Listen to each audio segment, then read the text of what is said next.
Hey everyone, good morning. We are live again featuring another incredible speaker that is coming to our Teach Better conference, October 14th and 15th, happening in Akron, Ohio. If you don't know all the details of the conference, I can tell you that there are a ton that you're missing out on. So head over to teachbetterconference.com to get all the details.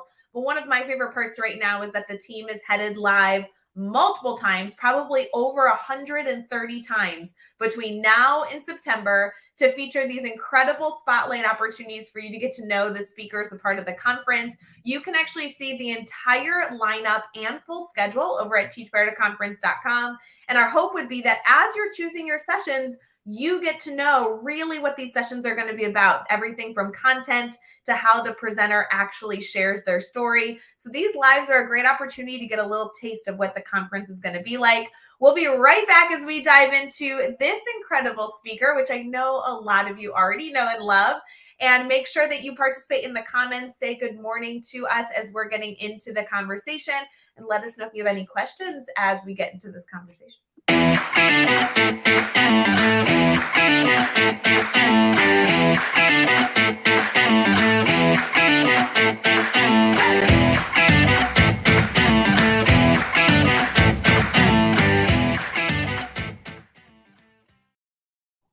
everyone, we are live for an incredible speaker spotlight for the Teach Better conference. I already see people excited in the comments because I am live with Cheryl. How are you feeling this morning?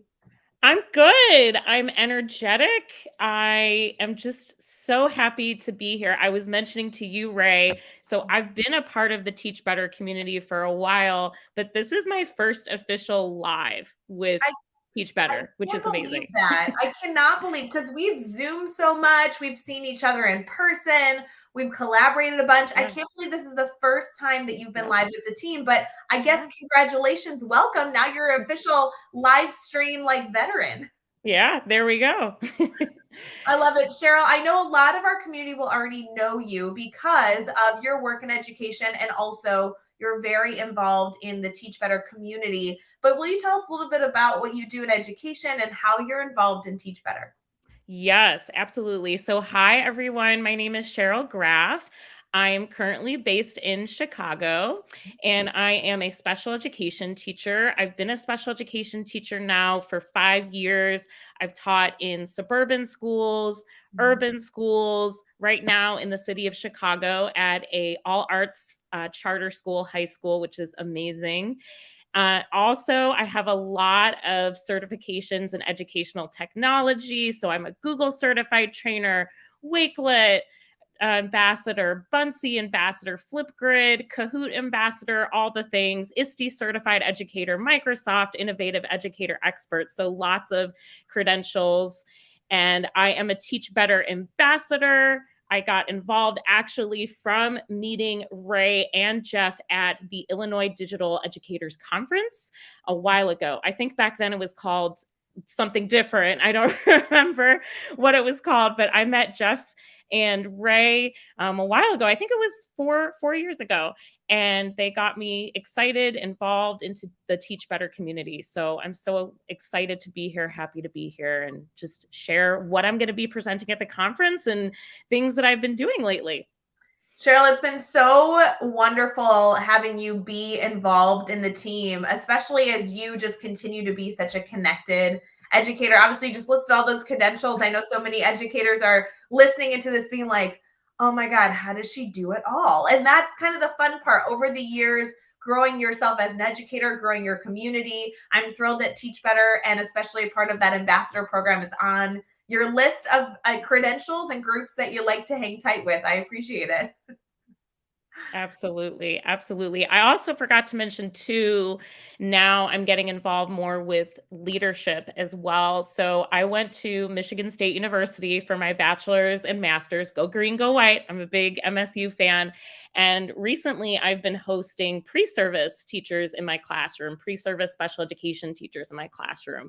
So it's just fantastic to be able to give back and share that knowledge and share amazing organizations like Teach Better as well with new teachers just starting their career.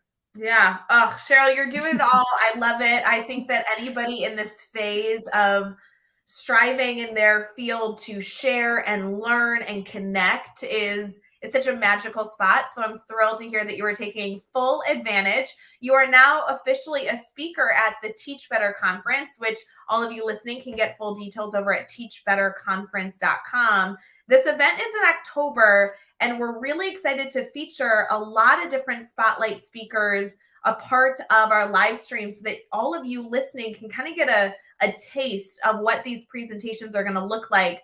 Cheryl, before we dive into what you're sharing at the conference and everything in between, I want to hear about those action items and all that stuff. Tell me a little bit about why you wanted to be a part of the Teach Better conference as a featured speaker. Yeah, so as I mentioned, I've been really involved with the Teach Better team for a while as an ambassador. I'm a part of our amazing Voxer community. I've attended different professional development sessions. And during those sessions, so one of the passions of mine as a special education teacher and educational technology specialist is accessibility. And how do we take our instructional outcomes, activities, and align them with technology tools. And I started sharing accessibility tips and tricks at our meetups, our hangouts, and my fellow ambassadors were like, wow, your tips, your tricks, your strategies, your tools are amazing. You should develop presentations around this. Even my current colleagues, actually at my school mentioned how many tools and tips and tricks that I have in my toolbox that you should present this to teachers, across the globe or across the United States. So that got me thinking like, I haven't really had that much presenters experience. How can I give back and share more of this information so it could get into the hands of not just special education teachers or related service providers, but general education teachers? A lot of the practices that I'm doing as a special education teacher are with general education teachers. I think I forgot to mention, because as you mentioned, Ray, I have so many credentials and things, but I currently co-teach with 5 different general education teachers and 5 different academic subjects. So it's a lot of modification, thinking about how we take that general education curriculum and make it accessible for all. So a lot of the strategies that I'm utilizing are not just for the students that I service who have different learning needs, but they're for all the students in the classroom. So I'm really excited to present on accessibility. And specifically, I'm going to be presenting on Google Forms, data collection with Google Forms in the classroom. So I'm really excited to just share this information and knowledge with everyone at the Teach Better conference. It's going to be great.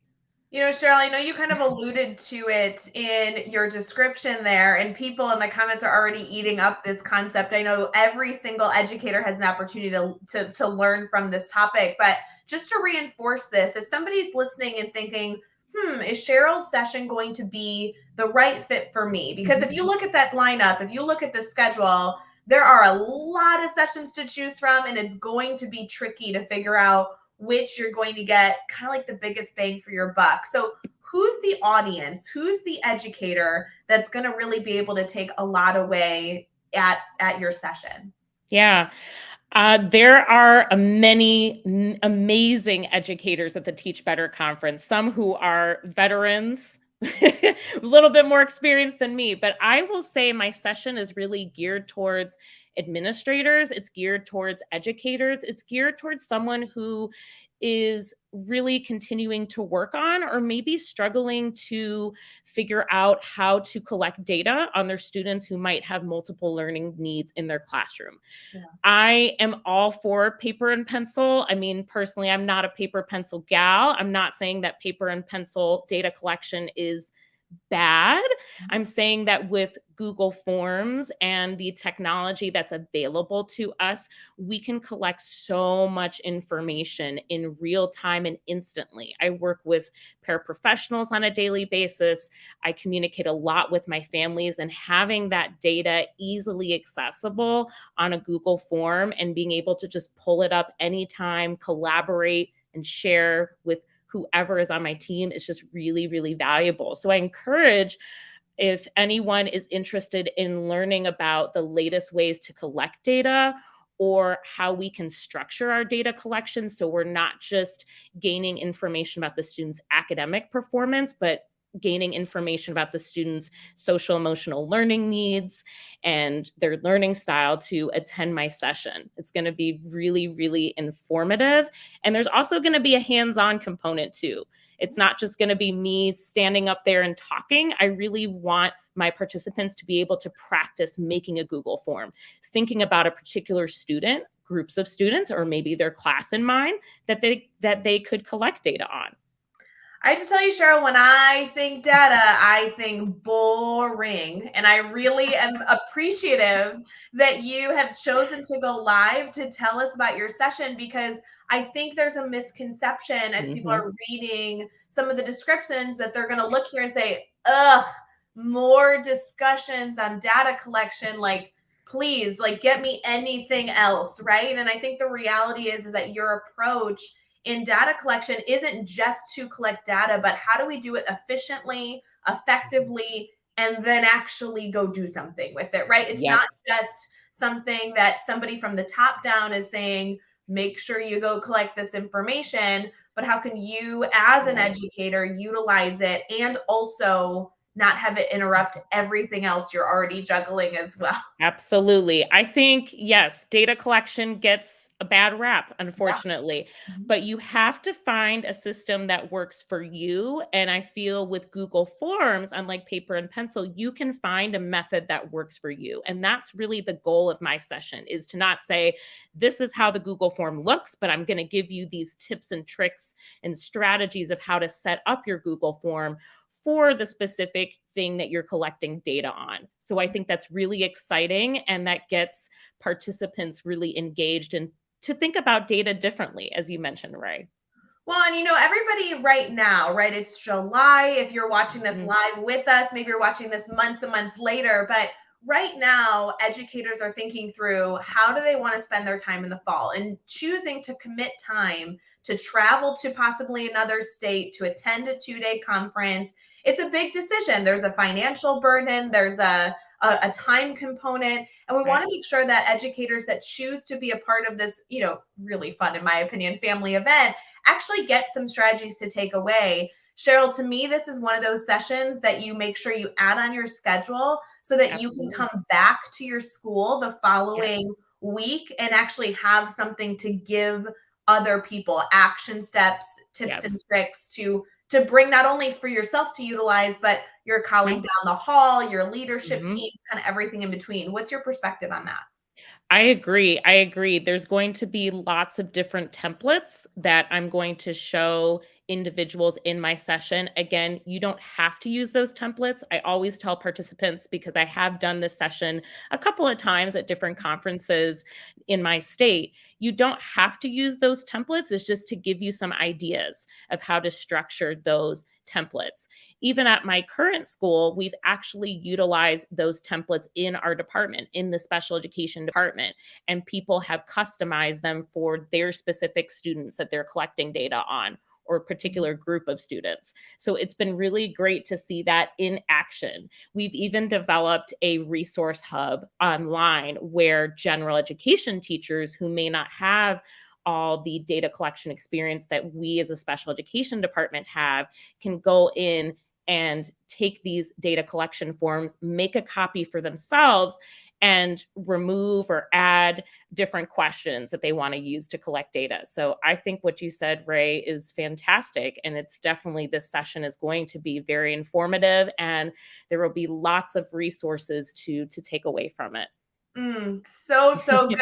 If you have all not registered yet, you can grab your 2-day ticket over at teachbetterconference.com. Again, the event is October 14th and 15th, but there's networking events that start the 13th and go all the way through that Saturday night. So I'm really encouraging people to get in Thursday and plan on getting into that networking event right off the bat.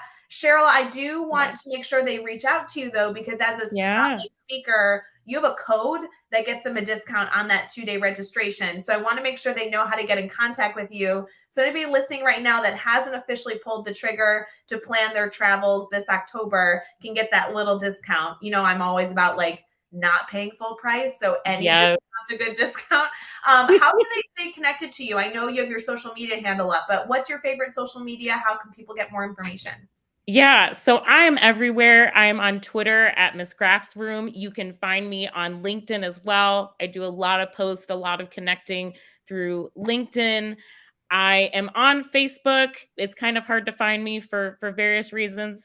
And I'm on TikTok, Instagram. If you search up at Miss Graff's Room on most platforms, you'll be able to find me. But I would say Twitter and LinkedIn is the best way to stay connected with me. And I love to meet new people too. I mean, we could talk about, I don't know, Ray, if we want to talk about where I was recently. I was at the ISTE conference, speaking of networking with people.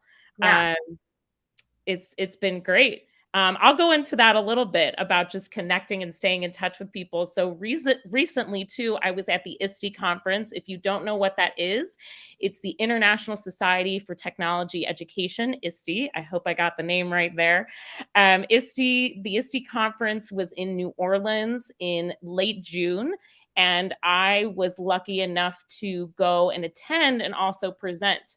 So as I mentioned earlier, I'm part of the Microsoft educator community, which is also another amazing community to be a part of besides Teach Better. I love both communities. They're both very unique. With Microsoft, I had the opportunity to present on accessibility, not specifically with data collection in Google Forms, but just an overview of how we can make our instruction accessible to all students by not just providing accommodations and modifications like graphic organizers to our 504s and IEP students, but to all students in our classroom. I even talked about just practicing social skills and a great educational resource that I use, which is social thinking. So that was a great presentation that I got to make at ISTE with the Microsoft community about accessibility for all. And then I was the only teacher on a Google for Education teaching panel. So as I mentioned earlier, I'm a Google certified trainer. So that's one of the top certifications for Google Education, to be able to show your knowledge of all the Google tools and train educators on Google tools at my school. And I'm also a Kahoot ambassador. So Kahoot actually reached out to me and asked if I could be part of this Google Education panel in the fall. I think some people already know this, but if you don't know this, Kahoot, Nearpod, and Pear Deck, I know Kahoot for sure, just announced that they are going to be having a Google Classroom add-on, which means that rather than going to the Kahoot website and your Kahoot library, if you use Google Classroom as a school, as a teacher, you will be able to click on a button in Google Classroom and be able to access your Kahoots and the Kahoot library right from Google Classroom and instantly share that with your students. So I had the opportunity to share this information on this Google panel. And I was sitting alongside not teachers, they were former teachers, but now they work for Nearpod or Pear Deck. And that was just such an amazing experience to represent the teaching community on stage live at ISTE Live. And after that, I was able to network with so many educators, administrators, wanting to know more information about how do I make my classroom accessible? How do I use these tools to make instruction accessible for my students? How do I align my instructional outcomes with these tools? So that was just an amazing experience. I wanted to highlight about how when you get invited to different communities or when you get the opportunity to present just at the Teach Better conference, you get to meet so many different professionals. I have so many new contacts, new people just wanting to reach out to collaborate on upcoming projects for the school year. So I really wanted to highlight that, since we were talking about networking and collaboration, how great conferences are. And I'm so excited as a presenter and as an attendee of the upcoming Teach Better 2022 conference to just meet more and more people and hopefully start more collaborations in the teaching community. That's the goal. Your commitment to networking and also sharing any insight as much as you can with others so that we all can be better is something we really value about you, Cheryl. We're so appreciative that you're choosing to be a speaker at the Teach Better conference. We are so excited to highlight so many different educators that are going to be sharing their voice and are going to have these same moral values of wanting to be connected and network and just continue to be better. So I really, really appreciate your time. I hope everybody here chooses to connect with you on social media and then hopefully get to meet you in person this coming fall at the Teach Better conference. So Cheryl, thank you so much for joining us live for your first experience. You killed it. We're so Thank excited you. for you. As they all connect with you and add your session to their schedule, don't forget, for any of you that have not yet purchased your ticket, you can see the full lineup and schedule at teachbetter.com, so you can know exactly what you're committing to. And we're excited to continue to celebrate you, Cheryl. As a final just little note for everybody, if you haven't checked your email recently, we do have a big live stream happening tomorrow where we're conducting some professional development in our private Facebook group. So for those of you who are in that private group over at teachbettergroup.com, you'll be hearing from Katie and Chad and Josh tomorrow as we continue having conversations, not only about the conference, but just education as a whole. So Cheryl, thank you again for coming live with me. I really appreciate you. Thank you for having me. It's been a blast. I'm looking forward to the Teach Better conference. It's going to be so good. Bye, friends. Have a good Thursday.